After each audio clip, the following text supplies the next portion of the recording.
नमस्कार दोस्तों, आज के हमारे इस वीडियो में हम आपको भगवान विष्णु की बहुत सुंदर कहानी सुनाने वाले हैं।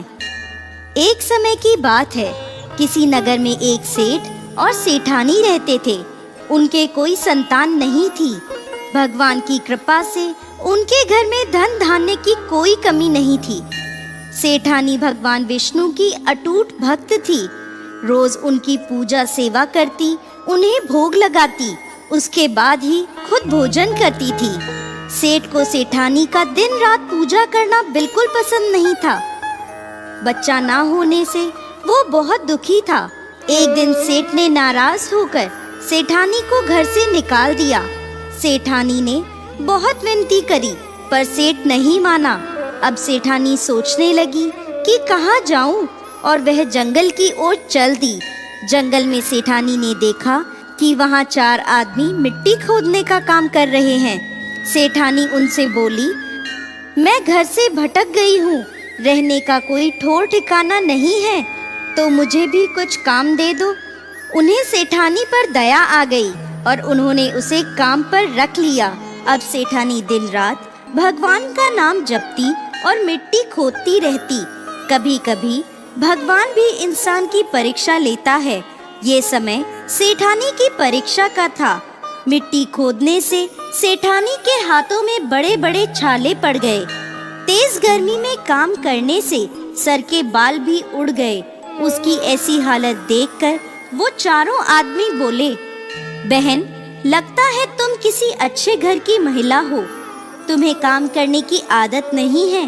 तुम ये काम रहने दो और हमारे घर का काम किया करो।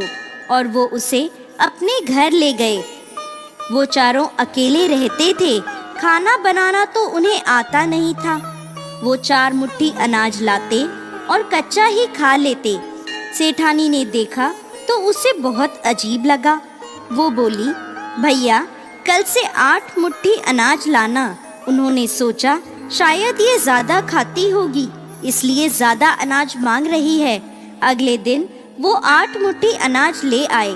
सेठानी ने बढ़िया भोजन बनाया, भगवान विष्णु को भोग लगाया, फिर सभी को खाने को दिया। सब बोले, बहन, ऐसा स्वादिष्ट भोजन हमने आज तक नहीं खाया। सेठानी बोली, भगवान का भोग है तो स्वाद तो होगा ही।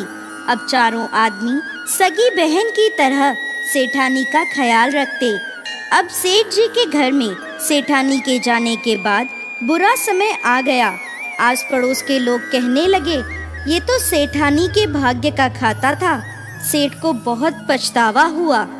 एक दिन वो सेठानी को ढूंढने चल पड़ा और उसी जंगल में पहुंचा जहां वो चारों आदमी मिट्टी खोद रहे थे। सेठ उन्हें देखकर बोला, भाई, मुझे भी कुछ काम दे दो। उन्होंने उसे काम पर रख लिया।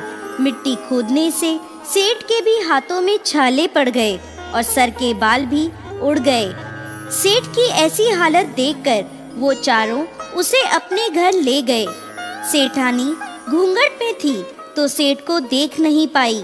उसने सभी के लिए भोजन तैयार किया और हर रोज की भांति भगवान विष्णु को भोग लगाया और उन चारों भाइयों को भोजन परोस दिया। और जैसे ही सेठ को भोजन परोसने लगी, भगवान विष्णु ने उसका हाथ पकड़ लिया। सेठानी बड़ी हैरान हो गई। चारों बोले, बहन, भोजन क्यों नहीं परोस रही? वो बोली, मैं कुछ नहीं कर रही, मेरा हाथ तो भगवान विष्णु ने पकड़ रखा है। भाई बोले, हमें भी भगवान विष्णु के दर्शन कराओ। उसके प्रार्थना पर भगवान विष्णु सबके समक्ष प्रकट हो गए। सभी ने दर्शन किए। सेठानी ने घूंघट उठाया तो सेठ और सेठानी ने एक दूसरे को देखा। सेठ ने अपने किए की भगवान विष्णु से क्षमा मांगी और सेठानी को अपने साथ चलने को कहा। भाइयों ने अपनी बहन को बहुत सा धन देकर विदा किया। अब सेठानी के साथ सेठ भी भगवान विष्णु की पूजा करने लगा और इसके परिणाम से उनका घर फिर से धन धान्य से भर गया और कुछ ही समय में उनके घर में भगवान विष्णु की कृपा से पुत्र रत्न की प्राप्ति हुई। हे भगवान विष्णु, जैसी कृपा सेठ और सेठानी पर करी, वैसी सब पर करना। जय श्री हरि विष्णु।